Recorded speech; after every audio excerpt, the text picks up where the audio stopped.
Good morning, everybody. My task today is to talk about the progress of the Brazilian program in Antarctica. And, I'm from the Department of Environmental Engineering in Federal University in Paraná, in Brazil.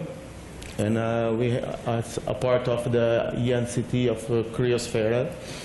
I divided the speech in some steps. Is what we did from 2002 to 2008, and then what we are doing in 2010, 2013, and what we will do now in 14 and 15. So the main idea is that we have the aerosols. This is the major doubt, or one of the major doubts in the IPCC framework.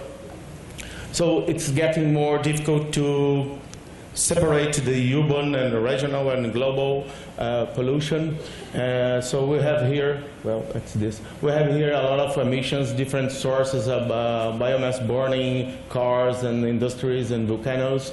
And some of this particulate matter can come to Antarctica, and this is our field nowadays. So it's the aim of this talk is to discuss a little bit the transport of aerosols and gases and the consequences in the Antarctica, keeping in mind that South America is the major source of PM that comes and goes to Antarctica. So one of the consequences of the transport of pollution is the albedo effect. So what we have is the black carbon that deposits on the snow, and then you have some reflections here, or unhappily what we have is some absorptions here, and what come out from this situation here is the melting of the snow. So this is the main sense, or the preliminary. So let me say some results that we have from 2002 to 2005. Firstly, we have some good students that take a boat in Rio de Janeiro, and they are really happy to take the boat there.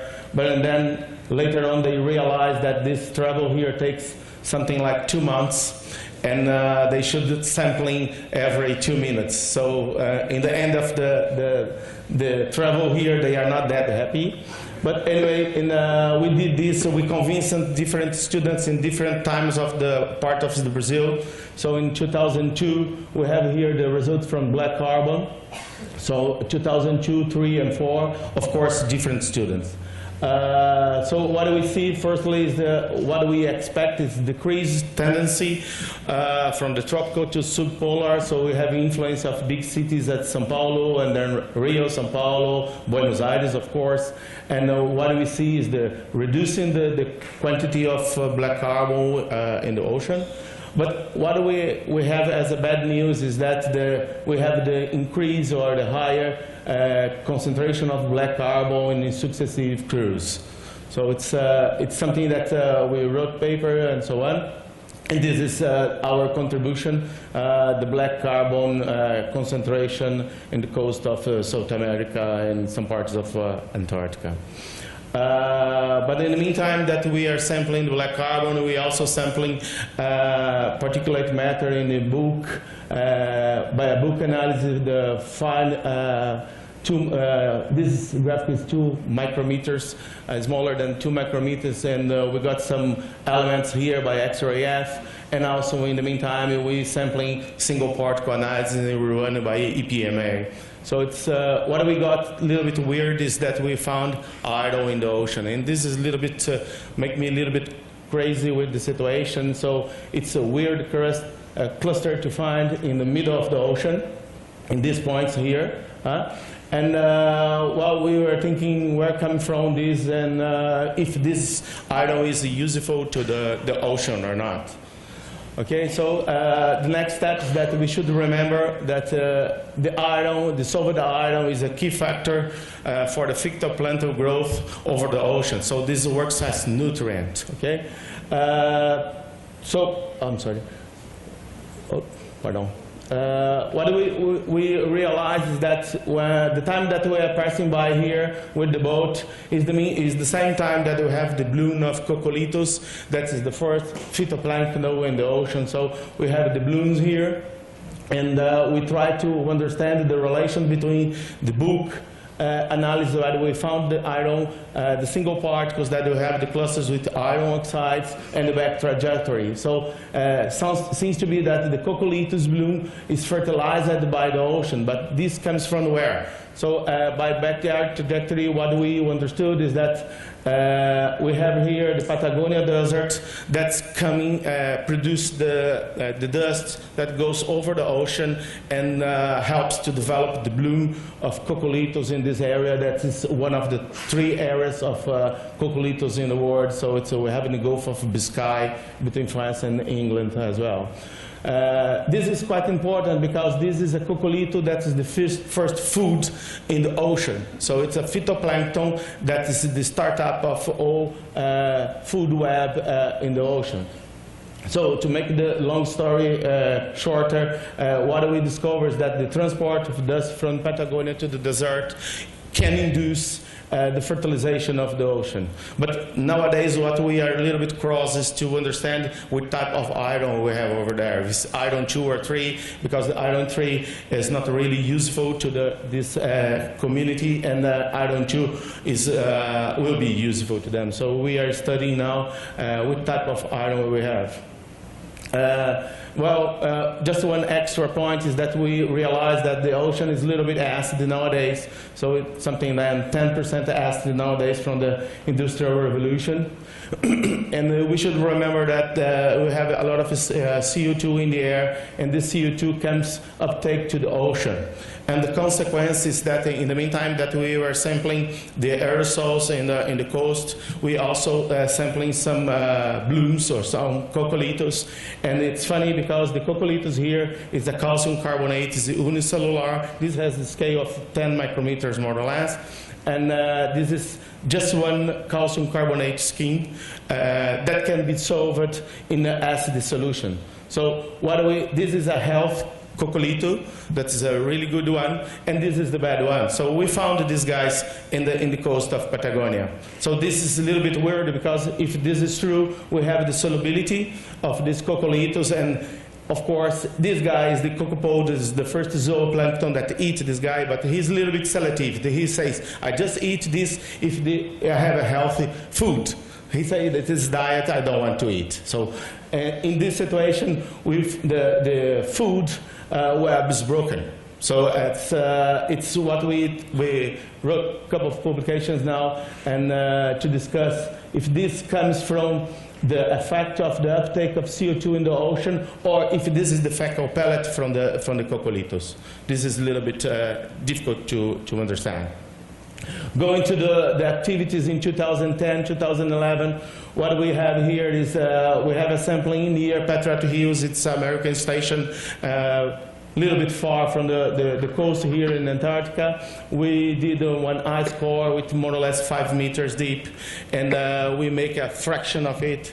A couple of friends studied the external part with black carbon radioactivity, and I did the microanalysis. Okay, what come out from here? It's something a little bit nice.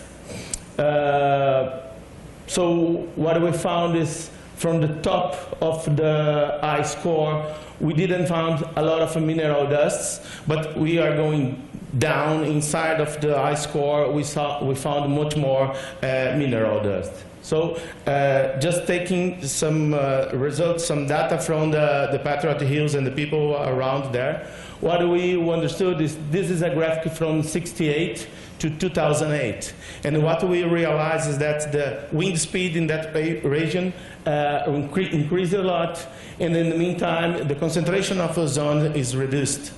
And what we also found is that the concentration or the amount of mineral dust is reducing from the top here to from the bottom here to the top. So what we realize is that the ozone depletion in that area can create some vortex around the Antarctica continent and block the input of aerosols from different sides. So this is a little bit bad news because all apport of aerosols from South America, Africa here, or Australia cannot reach the zone of Antarctica. Well, and happily in 2012, we have some fire in the Brazilian station. It's a military station. Actually, 2 people died, and the situation is not clear until now what happens in that time. But anyway, the good news is that seems to be that in 2016, we will have a new station that seems to be a little bit more sophisticated than this, the first one. Okay? But anyway, just to show you quickly some new results, and I hope that you help me. Well, I found another student, so every time boat, new student, Renata took you on a boat from here, from the island where we have the base, and comes to Rio de Janeiro. And what we did is use the aethylometer from Tony Hansen, and what we're trying to see is different black carbon species. So if you have black carbon comes from fossil, what we have is hydrophobic characteristic, and when you have the biomass smoke, we have hydrophilic characteristics. So what we were doing is that the different characteristics here affect the clouds formation, nucleochemistry, optical, and so on. So what is quite weird is that we found some, what we call it, brown carbon here nearby the area of Antarctica. Don't ask me why, or it's not possible. The people from meteorology say, oh, this is impossible, and so on. But this is the result that I have. So it's, we are able, we checked a lot of the data, and we are able to say that we have the brown carbon here, or the biomass particulate matter here, but we are still not able to understand how this comes from probably this area, or also we have some sources of biomass particles here in Africa or Australia. Let me go into the main point today is that we installed, it's very hard to the Brazilians and cost a lot of money. We installed the one station here that's more or less 1,500 kilometers far from the coast. It's 100 kilometers to the pole, South Pole. So it's what we call the cryosphere. It's a lot of people helping us. It's one container with full of technology, full of sensors.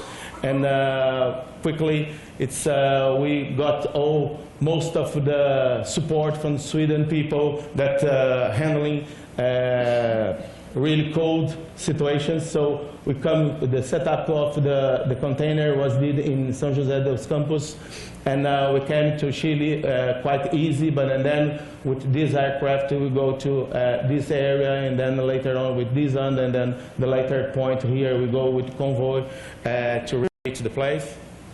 And this is what looks like our container that we call it the cryosphere. Actually, we are able to have the data, meteorological data, in online time, in full time, or we can access by internet now the temperature, CO2, a lot of things. And this, it's quite hard. Anyway, we can also sampling aerosol gases, snow, ice core, and so on. This is as looks. Sorry, this is as looks like. The container, the cryosphere. Just quickly here, so what we are able to know is like monitoring the snow accumulation and the ice against the satellite. And this is the last, I hope that I go. Well, this is the main point today is, well, what do we know nowadays is that this area in Antarctica is a little bit warmer than the other areas of Antarctica. The difference is just 4 degrees, but this can create some troubles in this area. So our plans nowadays is to sampling, the cryosphere is more or less here. So we are sampling aerosols here once a year, and also in this area or here in the island. And what we are planning to do is to understand what type of particles we have over there, to understand if, for instance, the DMS can create different particles here in a low temperature and different source of type of compounds around here and here. If this can be transported to here or no, we don't know. So we have the support of PNLL and the Lawrence Berkeley National Lab in order to make this speciation, especially with NextF. So this is just one example that things that we are doing in Antarctica, in Amazon, that we have, for instance, here, just to clarify, we have here the suit and surrounded with organic matter. So it's not like this in Antarctica, but what we expected in Antarctica is sulfates and DMS and so on, so to see which type of particles ratio we have. So, sorry, thank you very much for your attention, and I have a lot of penguins awaiting you in the posters and different subjects. Thank you very much. Thank you. Time for maybe one quick question. Mark, up in front here. I don't know if you need a...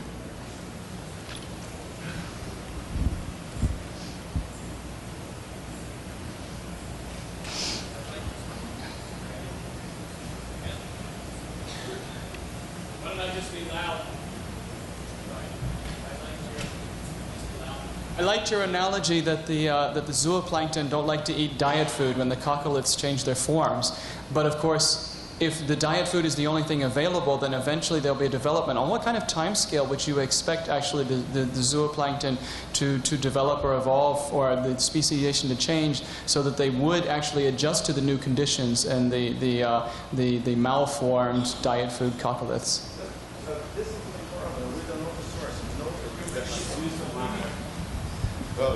Between us. No, we are cross. Well, what we know is that over the scale of calcium carbonate, we have an extra polymer that protect the skin of the coccoliths, like our skin. Okay. What we found in the meantime here is that the extra polymer was extracted. We were not able to find this anymore. So seems to be the indication is that the CO2 is really solubilizing a little bit the structure of coccoliths. It's more or less what you asked me? How long did the zooplankton take to adjust to that? Well, I don't know how long, but what we know is that we got the fecal pellets as well, and also we were in Villefranche in the south of France, and we opened a lot of copper boats and opened the stomach. But you should take in mind that this is just 1 millimeter the size of this copepod, and what we try to do is to investigate the pH of the gut, to see if the pH of the gut is strong enough to digest the balls, or this comes from the ocean. We realize that this is from the ocean, not from the copepod. That's the end.